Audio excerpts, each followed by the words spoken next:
నమస్తే, welcome to life line. This is Mounisha.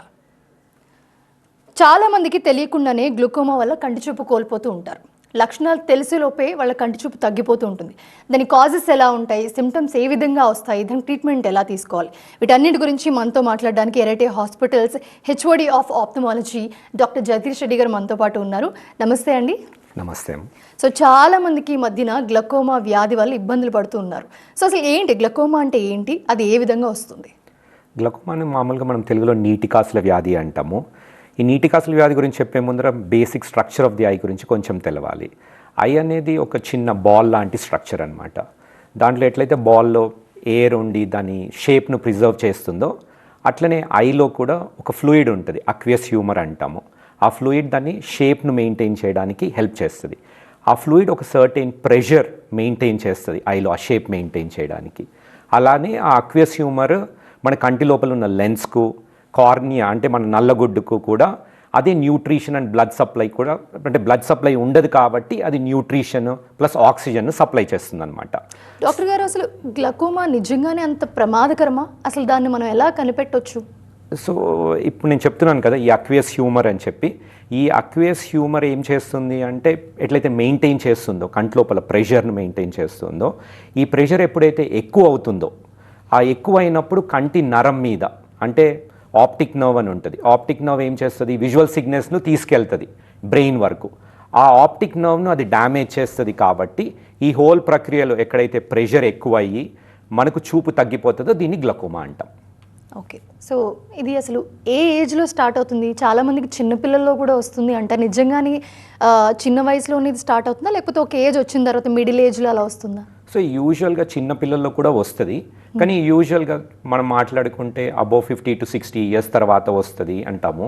60 years తర్వాత కూడా యాజ్ ఏజ్ ఇంక్రీజెస్ ఇంకా దాని రిస్క్ కూడా మనకు చాలా ఇంక్రీజ్ అవుతుంది అనమాట. సో అది కాకుండా కూడా ఇప్పుడు మెయిన్లీ జెనెటిక్స్ ప్లే చేస్తాయి అనమాట. సో మీ గ్రాండ్ పేరెంట్స్ కానీ మీ పేరెంట్స్ కానీ ఉంటే వాళ్ళ సిబ్లింగ్స్, పేరెంట్స్ వాళ్ళ సిబ్లింగ్స్, మీ సిబ్లింగ్స్ కూడా ఎవరికన్నా ఉంటే సో ఆటోమేటిక్గా గ్లకోమా ఎక్కువ వచ్చే ఛాన్సెస్ ఉంటాయి. సో ఇప్పుడు ఈ గ్లకోమా అంటే మీరు అనేది వంశపారంపర్యంగా కూడా కంటిన్యూ అయ్యే ఛాన్స్ ఉంటుంది అంటారు? డెఫినెట్గా ఉంటుంది. More pre disposition compared to మామూలుగా ఉన్న దానికంటే ఎక్కువ రేషియో ఉంటుంది అంటారు. ఓకే, సో ఒకవేళ అలా ఉంటే కనుక ముందు జాగ్రత్తగా మనం ఏమైనా చేయొచ్చు అంటారా దానికి? డెఫినెట్గా స్క్రీనింగ్ చేసుకోవడం చాలా ఇంపార్టెంట్. గ్లకోమా అంటేనే యాక్చువల్గా మన vision, it's called silent thief of vision అనమాట. అంటే మనకు తెలియకుండానే చాలా వరకు విజన్ కోల్పోతాము. సో లాస్ట్ వరకు అంటే ఫైనల్ టర్మ్ లైక్ లాస్ట్లో కొంచెం విజన్ మిగిలి ఉన్నప్పుడే చాలా మంది పేషెంట్స్ మన దగ్గరికి వస్తారు.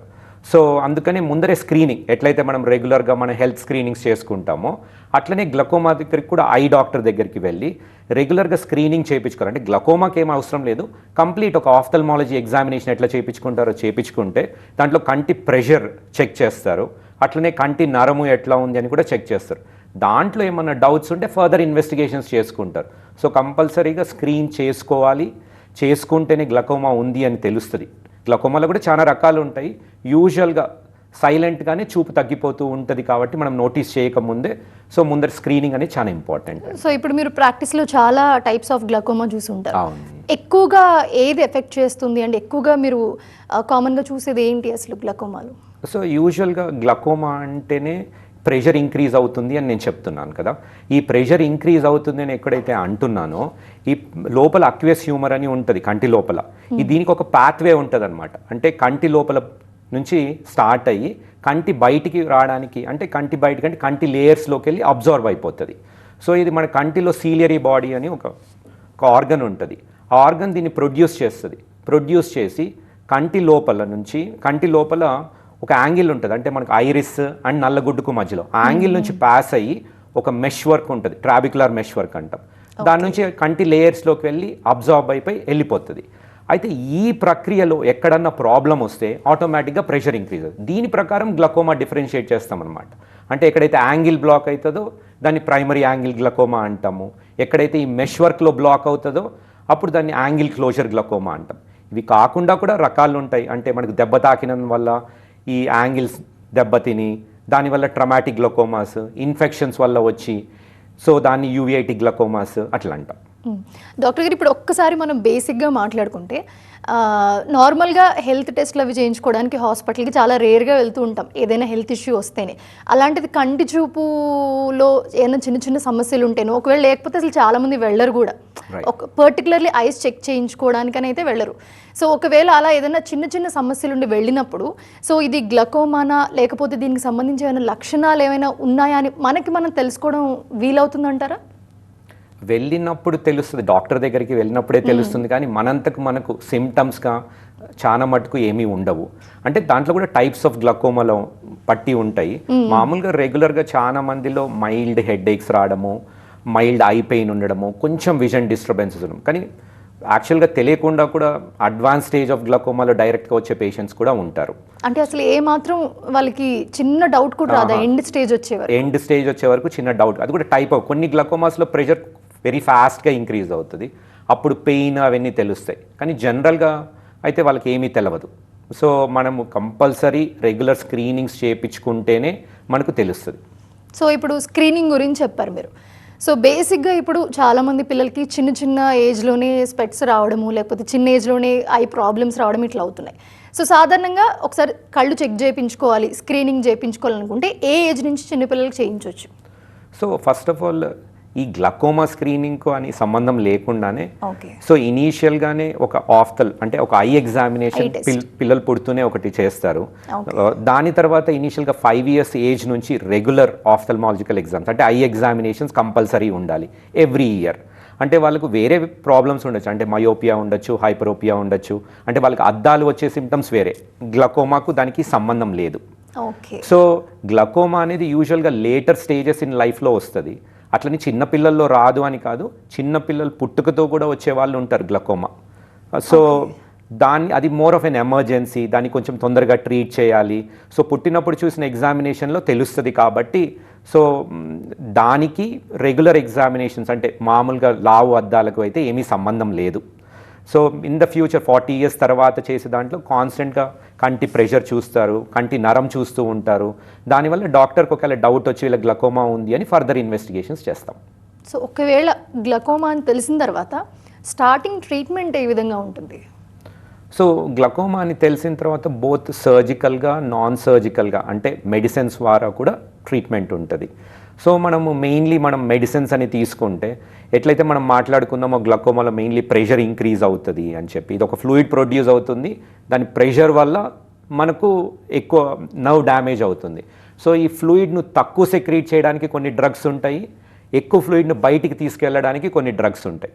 సో కాంబినేషన్లో యూస్ చేస్తాం అన్నమాట. అంటే 1 డ్రగ్గా లేకపోతే 2 డ్రగ్సా, కొన్నిసార్లు 3 డ్రగ్స్ కూడా యూస్ చేసి ప్రెషర్ను తగ్గించడానికి ట్రై చేస్తాం ఈ గ్లకోమాలో, సో దట్ వాళ్ళ విజన్ మెయింటైన్ అవుతుందని. ఎప్పుడైతే మనం మెడికల్గా చేయలేమో, కొన్నిసార్లు పేషెంట్ కంప్లైంట్ సరిగా ఉండదు, రోజు వేసుకోవాలి, ఇది లైఫ్ లాంగ్ డ్రగ్. సో అంటే వితౌట్ సర్జరీ అనేది మీరు వితౌట్ సర్జరీ మనం చేసుకోవాలనుకుంటే ఒకసారి గ్లకోమా వచ్చిన తర్వాత drug is life long. So వాళ్ళు కంప్లైంట్ సరిగా లేదు, సరిగా వేసుకోవట్లేదు, అప్పుడు కూడా సర్జరీస్ చేస్తాము. లేకపోతే మెడిసిన్స్తో కూడా తగ్గట్లేదు అంటే కూడా సర్జరీస్ చేస్తాం. ఓకే. సో డాక్టర్ గారు సర్జరీ చేస్తే కంప్లీట్గా క్యూర్ అయిపోతుందా దీనికి సంబంధించి, లేకపోతే తర్వాత దానికి సంబంధించి ఏమైనా పర్టికులర్గా ఇలానే ఉండాలి లేకపోతే ఇలానే అని ఏమైనా ఉన్నాయా కళ్ళకి సంబంధించి కేర్ తీసుకోవడం? రైట్. ఇప్పుడు గ్లకోమా అనేది కంప్లీట్గా ప్రివెంట్ చేస్తాము లేకపోతే కంప్లీట్గా స్టాప్ చేస్తాము అనేది ఉండదు.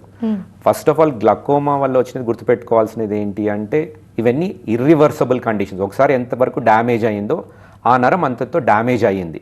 మనం చేసేది ఏదైనా కూడా ఏదర్ మెడికేషన్స్ కానీ సర్జరీస్ కానీ దాని ప్రోగ్రెషన్ తగ్గించడానికి చేస్తాం అంతే. So there is no complete treatment అంటే ఇది చేస్తే. కానీ ఎప్పుడు వరకు అయితే ప్రెషర్ ఇంక్రీజ్ వల్ల అవుతుంది అంటున్నామో, ప్రెషర్ను స్టెబిలైజ్ చేస్తే యూజువల్గా అంత ఇంక్రీజ్ కాదు కాబట్టి వీ కెన్ మెయింటైన్ ఇట్ అనమాట. అంతేకాని it's not a permanent solution. So surgery చేస్తాము, మళ్ళీ ప్రెషర్ ఇంక్రీజ్ కావచ్చు, సో మళ్ళీ డ్రగ్స్ సెకండరీగా డ్రగ్స్ కూడా ఇస్తాము. సో సర్జరీ చేసిన తర్వాత కూడా డ్రగ్స్ యూజ్ చేసే ఛాన్సెస్ ఉన్నాయి. సో ఇప్పుడు మీరు చెప్పారు సర్జరీ కాకుండా కూడా యూజ్ చేయొచ్చు, సర్జరీ తర్వాత కూడా యూజ్ చేయాల్సిన అవసరం పడచ్చు. సో ఇప్పుడు ఒకవేళ చిన్న ఏజ్లో కనుక ఇది ఎఫెక్ట్ అయితే సో వాళ్ళు కూడా సేమ్ ఇదే ప్రాసెస్ ఫాలో అవ్వాలా, లేకపోతే వాళ్ళకి సపరేట్గా ఏమైనా ఉంటుంది? ఎందుకంటే చిన్నపిల్లలకి కొంచెం ఇమ్యూన్ సిస్టమ్ బాగుంటుంది, వాళ్ళకు ఉండే డిఫరెన్సెస్ ఏజ్డ్ వాళ్ళకి అండ్ చిన్నపిల్లలకి. అంటే చిన్నపిల్లలు అంటే మరీ చిన్నపిల్లలు తీసుకోవచ్చు, అంటే పుట్టుకతో వచ్చేదాన్ని కంజెనిటల్ గ్లకోమా అంటాం మనము. సో వీళ్ళకు ఏం చేస్తాము, ఈ కంజెనిటల్ గ్లకోమా అనే వాళ్ళకు ట్రీట్మెంట్ యూజువల్గా మెడిసిన్స్ ఏమీ ఉండదు, సర్జికల్ ఆప్షన్సే ఉంటాయి మనకు. సో దాని న్యాచురల్ పాత్వేని యాక్చువల్లీ ఎన్హాన్స్ చేసి, అంటే గోనియాటమీ అని, ట్రాబికులాటమీ అని అట్లా కొన్ని ప్రొసీజర్స్ ఉంటాయి. సో ఆ ఫ్లూయిడ్ను బెటర్గా చేసి బయటికి పంపించడానికి చేస్తామన్నమాట. ఇట్లాంటి ప్రొసీజర్స్ మనం చేసినప్పుడు ఆటోమేటిక్గా వాళ్ళ ప్రెషర్ తగ్గుతుంది, కొంచెం వాళ్ళకు గ్లకోమా నుంచి ఫ్రీ చేస్తే వాళ్ళకు విజన్ డెవలప్మెంట్ బెటర్ అవుతుంది ఎర్లీ స్టేజెస్లో, లేకపోతే very high chances of getting blind. అదే లేటర్ స్టేజెస్లో అంటే ఉన్న వాళ్ళకు యూజువల్గా అడోలసెంట్స్ కానీ అడల్ట్స్ కానీ వీళ్ళందరికీ గ్లకోమా కాన్స్టెంట్గా మెడికేషన్ వాడాలి, కాన్స్టెంట్గా వాళ్ళది ఎట్లా ఉంది నరము అనేది ఎవాల్యుయేషన్స్ చేస్తూ ఉండాలి. ఎప్పుడైతే మెడికేషన్స్తో కావట్లేదు సర్జికల్గా వెళ్తాం. ఓకే డాక్టర్, కాలర్ ఉన్నారు, కాల్ తీసుకుందాము. పుష్పరాజ్ గారు కాల్ చేస్తున్నారు కర్నూలు నుంచి. నమస్తే అండి. మేడం ప్రాబ్లం చెప్పండి, డాక్టర్ గారు ఉన్నారు. Good evening sir. చెప్పండి సార్. సార్ కొద్దిగా కంట్లో పొరల్లాగా వస్తున్నాయి సార్, అది డాట్స్ పడుతున్నాయి సార్ కంటికి. మనం చూసేటప్పుడు కంట్లో డాట్లు ఎక్కడ ఉన్నాయి సార్? అవును సార్. ఓకే. సో ఈ డాట్లు అదే సార్, ఈ డాట్స్ ఏవైతే చెప్తున్నారో మీరు, ఇవి కంటిన్యూస్గా ఉంటాయా లేకపోతే అప్పుడప్పుడు వస్తూ ఉంటాయా?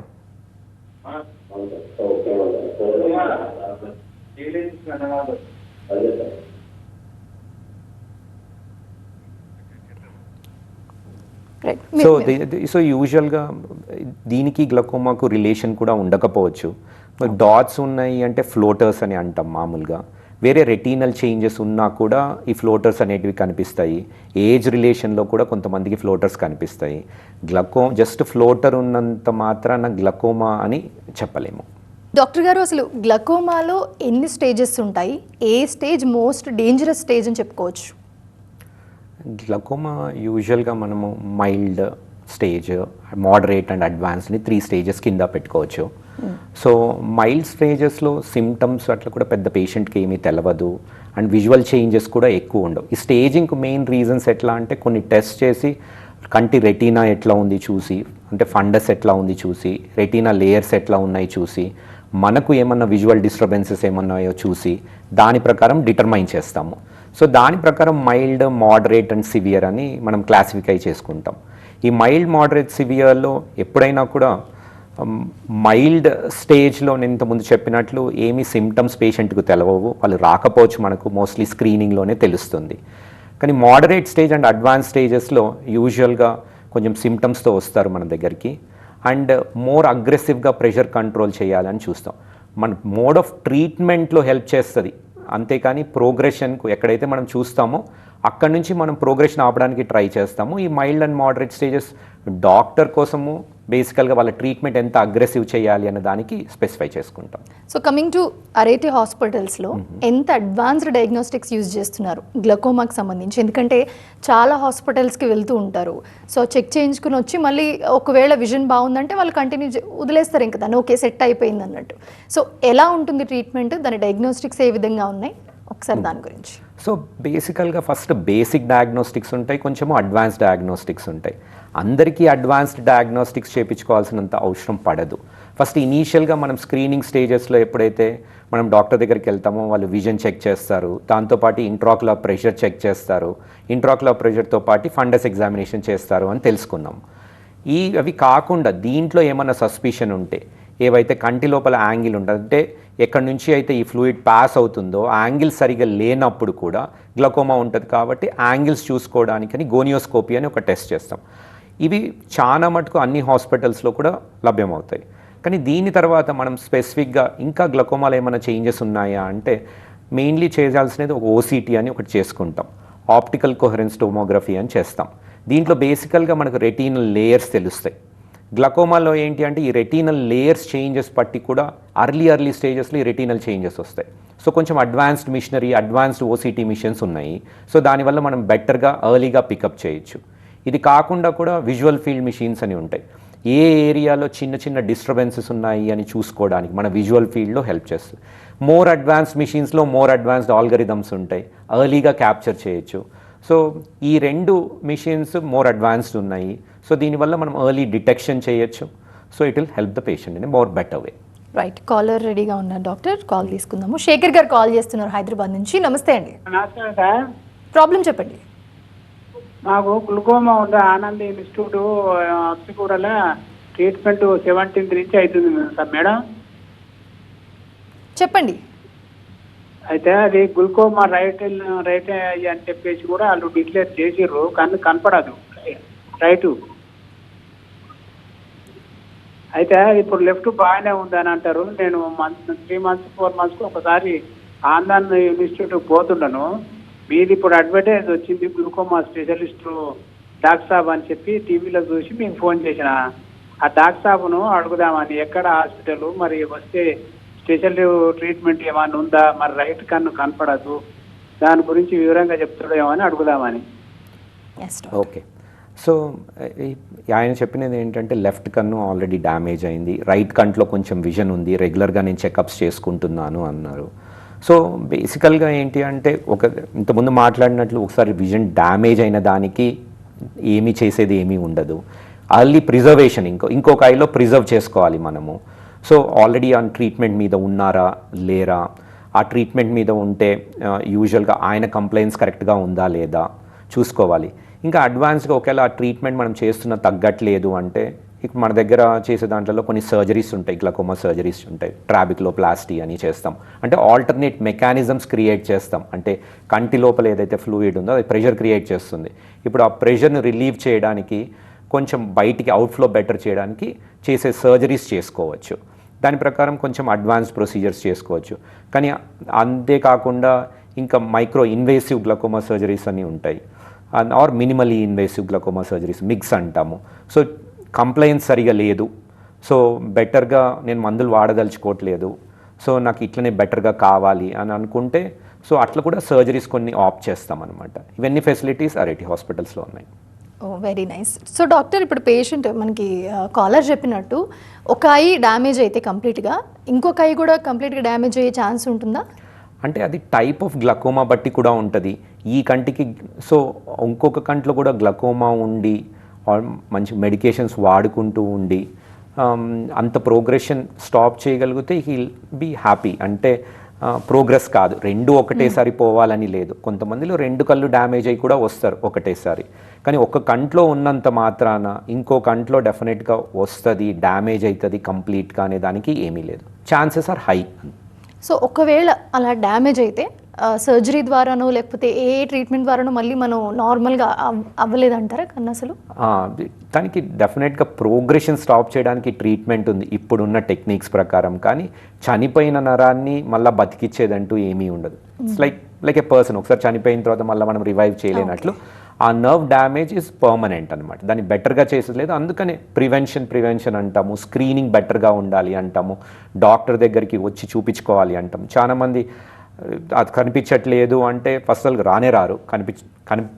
ఫస్ట్ ఆఫ్ ఆల్ చూపించుకోవడానికి రారు. ఓన్లీ కనిపించట్లేదు అంటే ఆప్టికల్ షాప్స్కి వెళ్తారు, అక్కడ అద్దాలు తీసుకుంటారు. అక్కడ ఫుల్ ఎగ్జామినేషన్ కాదు, మళ్ళీ డైరెక్ట్గా అద్దం తీసుకొని వెళ్ళిపోతారు. సో డెఫినెట్గా ఒక సిస్టమాటిక్ వేలో డాక్టర్ దగ్గరికి వచ్చి చూపించుకుంటే ఆల్వేస్ బెటర్గా ఉంటుంది. సో మీ దగ్గరికి చాలామంది పేషెంట్స్ వస్తూ ఉంటారు కదా, సో వాళ్ళందరూ ఏ స్టేజ్లో ఎక్కువ వస్తూ ఉంటారు?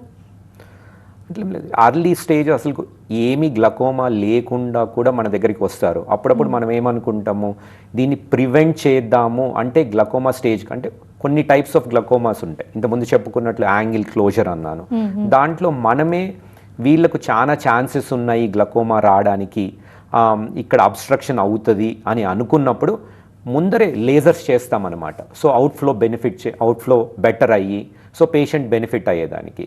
సో అన్ని స్టేజెస్ వాళ్ళు వస్తారు.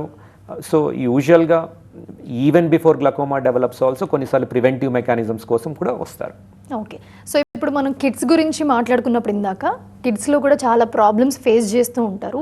సో సేమ్ మీరన్నట్టే కంట్లో ఒక డ్రాప్స్ వేయడం లేకపోతే ఐ ఆప్టికల్స్ తీసుకెళ్ళి గ్లాసెస్ వేయించడం, బేసిక్గా అందరం అదే చేస్తాం. సో ఒకవేళ హాస్పిటల్కి వెళితే స్టార్టింగ్ ట్రీట్మెంట్ ఎలా ఉంటుంది, దాని స్టేజెస్ ఆఫ్ ట్రీట్మెంట్ ఎలా ఉంటుంది వాళ్ళ స్టేజ్ బట్టి? సో పిల్లలు అనే తలకి కంప్లీట్గా డిఫరెంట్ అవుతుంది. పిల్లలు అనేది యూజువల్గా న్యూ బార్న్స్ కానీ అట్లా తీసుకుంటే కంజెనిటల్ గ్లకోమాస్ అందరూ ట్రీట్ చేయలేరు యాక్చువల్గా. So it needs, so first of all diagnosis నుంచి అంటే మంచి ఎవాల్యుయేషన్ చేసుకోవాలి. సో చూస్తున్న చిన్న పిల్లల్లో కొంచెం డిఫరెంట్ ప్రజెంటేషన్ ఉంటుంది. అంటే వాళ్ళకు కన్ను కూడా బికాస్ ఇట్స్ డెవలపింగ్ స్టేజ్లో ఉంటుంది కాబట్టి ఈ ప్రెషర్ వల్ల కన్ను సైజ్ కూడా పెరుగుతుంది ఆటోమేటిక్గా. బుఫ్థాల్మస్ అంటాం, అంటే కంటి సైజ్, అంటే ఎక్సెసివ్ వాటరింగ్ ఉంటుంది, ఎపిఫోరా అంటాము. ఇప్పుడు కన్ను మూసుకుపోవడము, స్పాజమ్స్ వస్తాయి, బ్లెఫరోస్పాజమ్ అంటాము, అట్లా ఇవన్నీ ఉంటాయి. దీంతోపాటు ఒక emergency care it is more of. So చిన్న పిల్లలు కదా, సో డెఫినెట్గా జనరల్ అనస్థీషియా ఇచ్చి చేయాలి. మామూలుగా రెగ్యులర్ సర్జరీస్ అన్ని మేము లోకల్ అనస్థీషియా ఇస్తాం, అంటే కంటికే ఇస్తాము. సో చిన్న పిల్లలు ఉన్నప్పుడు it's more of an emergency. And first విజిట్స్లో వాళ్ళు పీడియాట్రిషియన్ దగ్గర చూపించినప్పుడే తెలుస్తుంది కాబట్టి వాళ్ళు వెరిఫై చేస్తారు. ఆఫ్థల్మాలజిస్ట్ చేస్తాడు, పీడియాట్రిషియన్ చూస్తారు, వాళ్ళ ఐ షేప్ కానీ వాటరింగ్ అవుతూ ఉంటుంది, ఎన్ని సిమ్టమ్స్ ఉంటాయి కాబట్టి వాళ్ళు అప్రోచ్ అవుతారు డాక్టర్ దగ్గరికి. సో అప్పుడు ఇనీషియల్గా చేస్తే యాజ్ ఇంతకుముందు మాట్లాడినట్టు విజన్ ప్రిజర్వేషన్ కోసం బెటర్ అవుతుంది. సో డాక్టర్, ఫైనల్గా మీరు ట్రీట్ చేసిన మోస్ట్ డేంజరస్ గ్లకోమా కేసు ఏదైనా ఉందా? ఒకవేళ అరేటే హాస్పిటల్స్లో సో ఏ విధంగా ట్రీట్మెంట్స్ మీరు కంటిన్యూ చేస్తూ ఉన్నారు? సో ఒక్కసారి దాని గురించి ఎక్స్ప్లెయిన్ చేస్తారా? సో డేంజరస్ కేసు అనే దానికంటే ఒక వెల్ లెర్న్ పర్సన్ యాక్చువల్గా నా దగ్గరికి, he's almost like 65 years old, నా దగ్గరికి వచ్చాడు. నాకు క్యాట్రాక్ట్ ఉంది అని అతనే చెప్పుకుంటూ నా దగ్గరికి వచ్చాడు. సో ఎగ్జామిన్ చేస్తే విజన్ ఆల్మోస్ట్ 90% డిక్రీజ్ ఉంది అది. సో ఆయన లైఫ్ అంతా ఆప్టికల్ షాప్లో ఆప్టోమెట్రిస్ట్ దగ్గర అట్లనే చూపించుకున్న నా దగ్గరికి వచ్చేతలకి క్యాట్రాక్ట్ అని వచ్చాడు. నేను చూస్తే ఆల్మోస్ట్ 90% ఆఫ్ ద నరం దెబ్బతిన్నది. సో క్యాట్రాక్ట్ సర్జరీ, ఇప్పుడైతే క్యాట్రాక్ట్ ఉండి గ్లకోమా ఉంటుందో, కొంచెమే నరము ఉంటుందో, అంటే లెవెల్ క్వాలిటీ ఆఫ్ ద, ఆ క్యాట్రాక్ట్ సర్జరీ చేసినప్పుడు కూడా తగ్గిపోయే ఛాన్సెస్ ఉంటాయి. సో ఉన్న కొంచెం నరంను కూడా మనం కొన్నిసార్లు క్యాట్రాక్ట్ సర్జరీ చేయకుండా అట్లనే ఉంచుతాం, బికాస్ గ్లకోమా క్యాట్రాక్ట్ వచ్చిన కాంప్లికేషన్స్ వేరే ఉంటాయి కాబట్టి. అప్పుడప్పుడు ఏం చేస్తాం, క్యాట్రాక్ట్ సర్జరీతో పాటు గ్లకోమా కూడా ట్రీట్మెంట్ ఇచ్చి ట్రాబ్ విత్ క్యాట్రాక్ట్ సర్జరీ చేస్తాం. Right, thank you so much doctor గారు ఫర్ జాయినింగ్ విత్ అస్. చూసారు కదా, ఇది వాళ్ళ లైఫ్ లైన్ ఎపిసోడ్. గ్లకోమా గురించి చాలా విషయాలు తెలుసుకున్నాం కదా. మరో ఎపిసోడ్లో మళ్ళీ కలుద్దాం. అంతవరకు చూస్తూనే ఉండండి TV9.